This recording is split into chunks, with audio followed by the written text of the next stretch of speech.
Assalamualaikum warahmatullahi wabarakatuh. Perkenalkan, nama saya Yuni Syakila Wardah dari Fakultas Humaniora dengan jurusan Bahasa dan Sastra Arab. Baik, di sini saya akan merangkum atau meresum pada kelima materi yang disampaikan oleh beberapa pemateri pada PBAK hari ketiga, yaitu PBAK Fakultas. Di sini pemateri pertama dari Bapak Dr. Halimi, Magister Pendidikan, yaitu beliau sebagai Wakil Dekan Bidang Akademik yang membahas tentang sistem pendidikan di perguruan tinggi. Nah, jadi sistem perkuliahan itu ada yang namanya SKS atau sistem kredit semester yang disuguhkan dengan beberapa mata kuliah dari semester 1 sampai 7 dan memilih mata kuliah kecuali pada semester 1 itu sudah dipaketkan komplit, yaitu otomatis, jadi tanpa adanya mengurus KHS atau mengurus KRS lagi gitu. Dan beban yang diambil ada 150 SKS. Nah, ini ditempuh dalam waktu selama 8 semester. Per mata kuliah itu ada yang bobotnya 2 sampai 3 SKS. Nah, 2 SKS itu berpatokan pada 60 menit. Dan skripsi itu setara dengan 3 makul, yaitu berarti bobotnya 6 SKS. Nah, ketika lulus program studi Bahasa dan Sastra Arab ini akan memperoleh gelar yaitu SHUM, yaitu Sarjana Humaniora. Nah, sistem evaluasi atau ini dengan tujuan sistem evaluasi itu bertujuan sejauh mana mahasiswa memperoleh hasil belajarnya atau mengukur kemampuan mahasiswa. Dari mana? Dari UTS, dari PKL, dari UAS, komprehensif, skripsi, dan lain sebagainya. Nah, dari sana juga terperoleh IPK, yaitu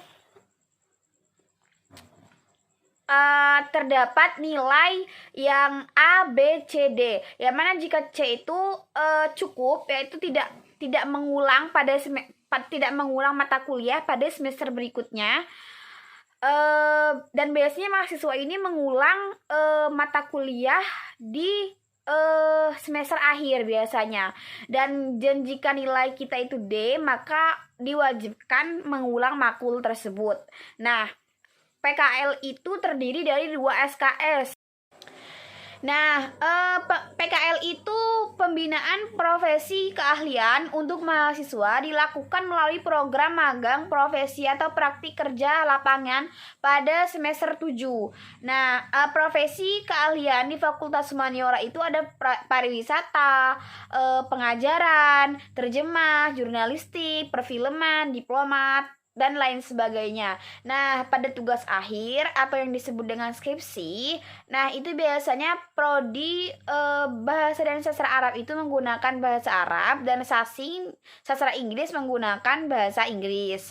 Nah, untuk si akad dan e-learning itu di akad dan e-learning ini terdapat semua laporan atau kegiatan, jadwal, penilaian, itu ada semua pada si akad. Nah, sistemnya itu ada operasional, cakupan layanan, dan pengelolaan pembelajaran. Baik, lanjut kepada pemateri kedua, yaitu dari Ibu Dr. Muasomah, Magister Sains, Magister Pendidikan, sebagai Wakil Dekan Bidang AUPK. Nah, di sini beliau membahas sistem pengelolaan pembiayaan perkuliahan yang meliputi fasilitas di kampus fasilitas di Fakultas Humaniora ini.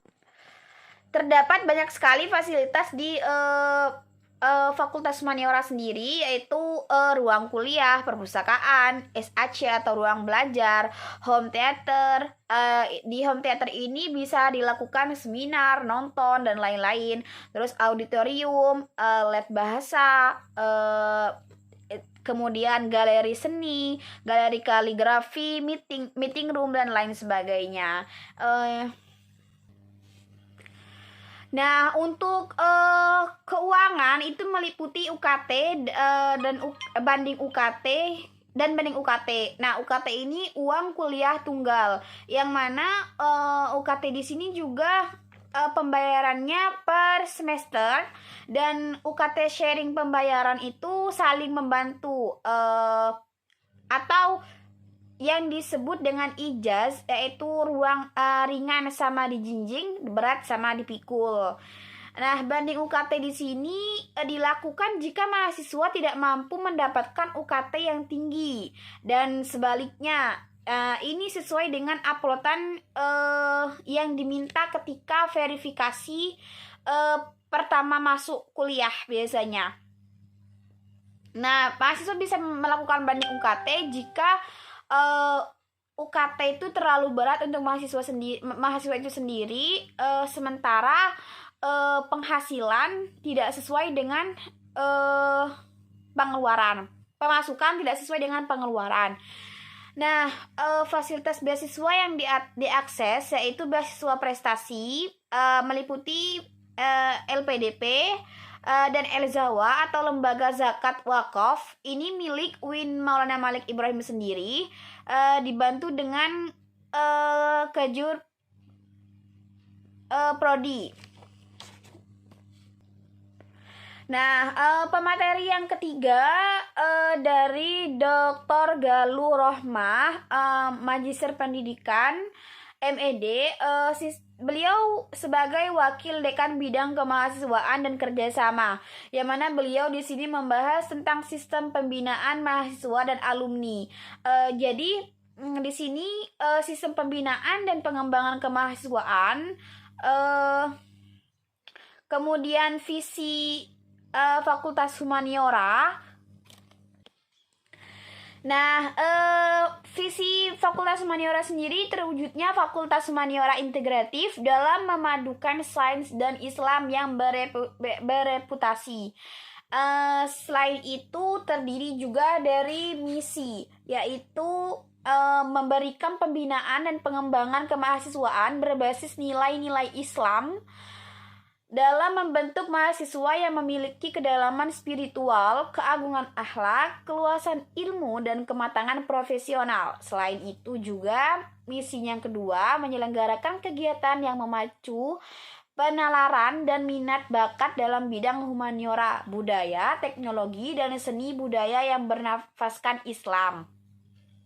Kemudian misi yang keempat yaitu mengembangkan jiwa kepemimpinan sosial dan kepeloporan dalam masyarakat berbasis nilai-nilai Islam dan budaya Indonesia. Yang keempat itu mengembangkan kemandirian dan profesionalisme.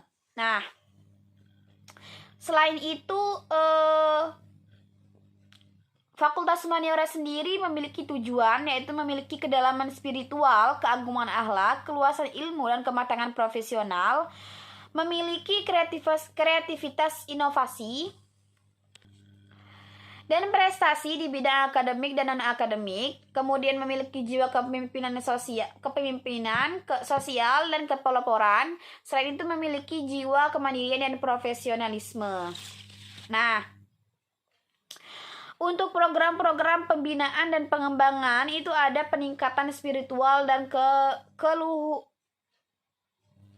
keluhuran akhlak, terus kemudian pengembangan penalaran dan keilmuan, kemudian pengembangan potensi, minat dan bakat, dan kemudian pengembangan profesional, kemudian pengembangan masyarakat. Nah, strategi yang dimiliki oleh fakultas dan universitas dengan tujuan tercapai dengan baik dari program-program tersebut. Untuk strategi umum pembinaan dan pembangunan terdiri dari beberapa strategi, yaitu 1. Terprogram, 2. Bertahap dan berkesinambungan, 3. Keempat, demokratis, 5. Koordinasi kolaboratif. Nah, untuk organisasi mahasiswa intrakampus terdiri dari DEMA, SEMA, dan HMJ. DEMA itu DMA dan SMA ini merupakan fakultas atau terdiri dari fakultas atau gabungan dari jurusan yang berbeda. Sementara HMJ ini terdiri dari jurusan yang terpisah. Jadi bahasa dan sastra Arab memiliki HMJ sendiri dan sastra Inggris memiliki HMJ sendiri. Kemudian komunitas bakat dan minat ini ada beberapa, mencakup komunitas penelitian, kaligrafi, debat, penulisan kreatif, kemudian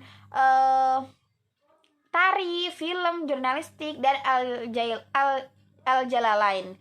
Nah, untuk surat kredit kegiatan mahasiswa atau SKKM itu semua kegiatan dilakukan oleh mahasiswa baik yang bersifat akademik maupun non-akademik dengan pemberian bobot tertentu. Nah, digunakan sebagai syarat ujian komprehensif dan syaratnya 250 kredit.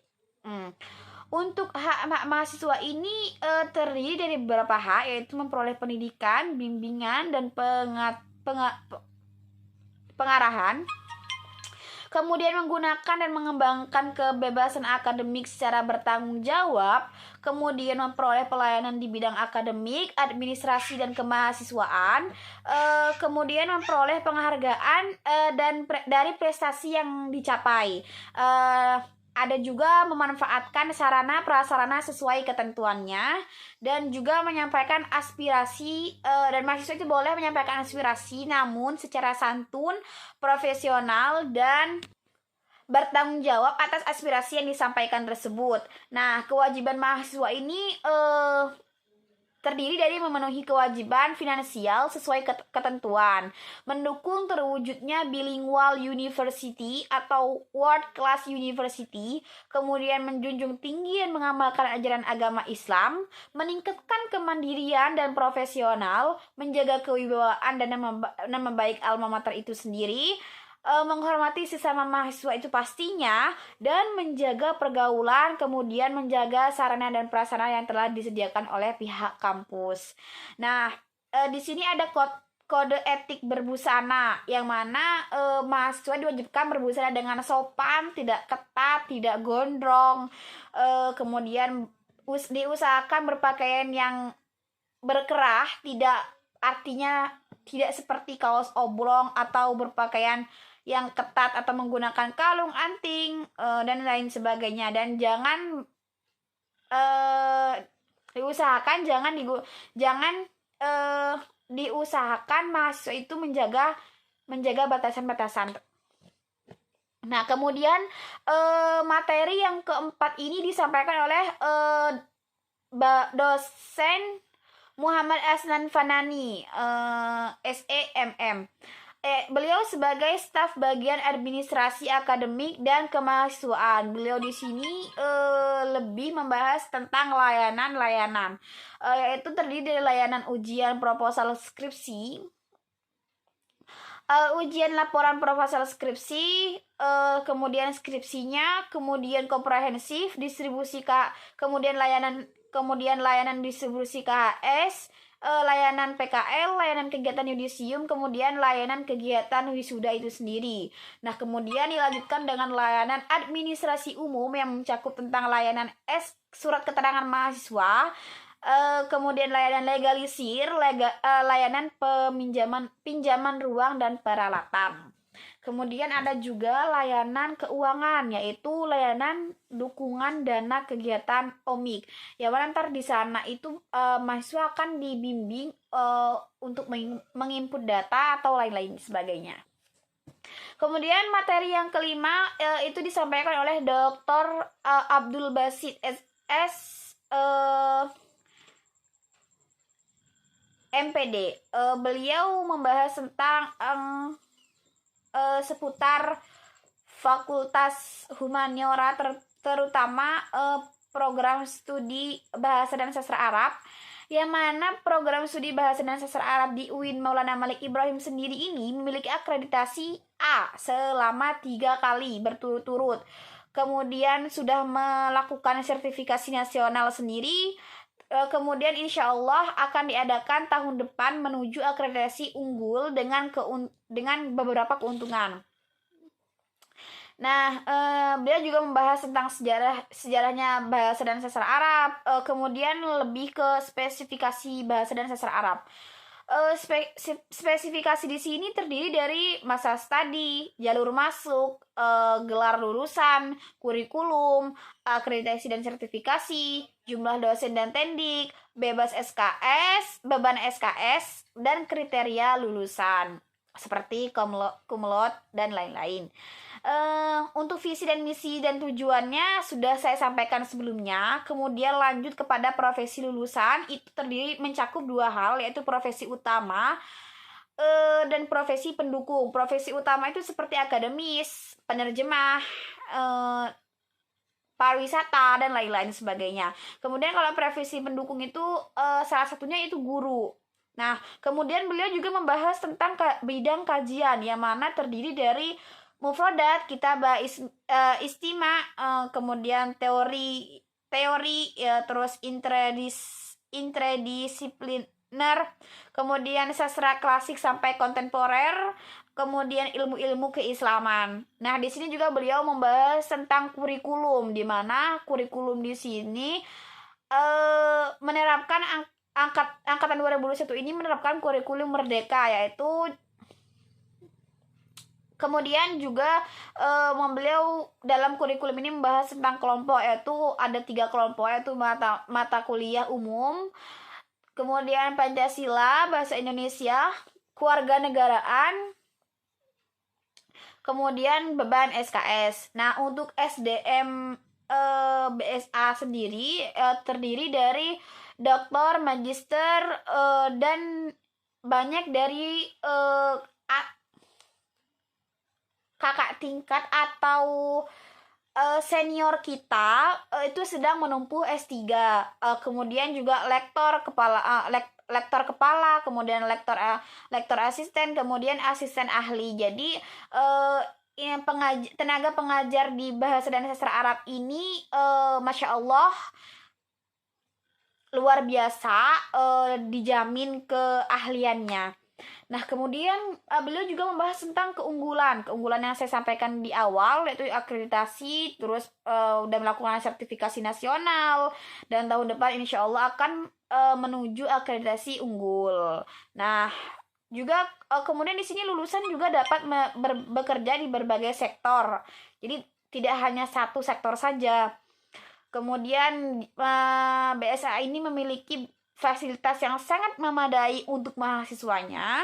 Kemudian juga beliau membahas kegiatan dan prospeknya, yaitu mencakup bidang kemahasiswaan, bidang pengembangan SDM, dan lain sebagainya. Kemudian untuk keterampilan di sini, keterampilan bahasa dan sastra Arab di sini meliputi penerjemah, guru, pandu wisata, sinematografi, jurnalistik. Pandu wisata seperti guide yang mengantar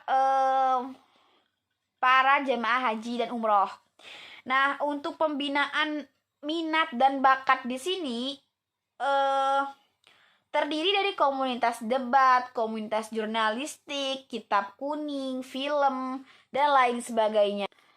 Yang mana intinya program studi bahasa Arab ini sudah menyediakan banyak sekali fasilitas yang memadai, terus kemudian segala pembinaan minat dan bakat juga ada. Jadi kita sebagai mahasiswa harus bisa memanfaatkan hal tersebut.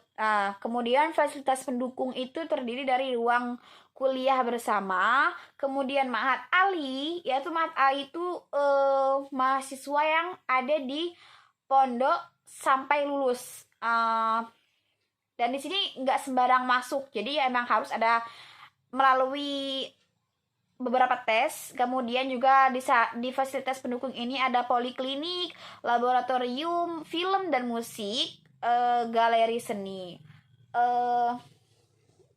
Sangat bermanfaat sekali materi pada hari ketiga PBAK fakultas ini. Kita bisa jauh lebih tahu tentang fakultas humaniora sendiri, terutama dalam bahasa dan sastra Arab program studinya. Harapan dari semua orang pastinya semoga kita bisa cepat bertemu dan corona ini segera usai. Semoga penyampaian resume saya bermanfaat bagi kalian semua. Wassalamualaikum warahmatullahi wabarakatuh. Terima kasih. Dadah.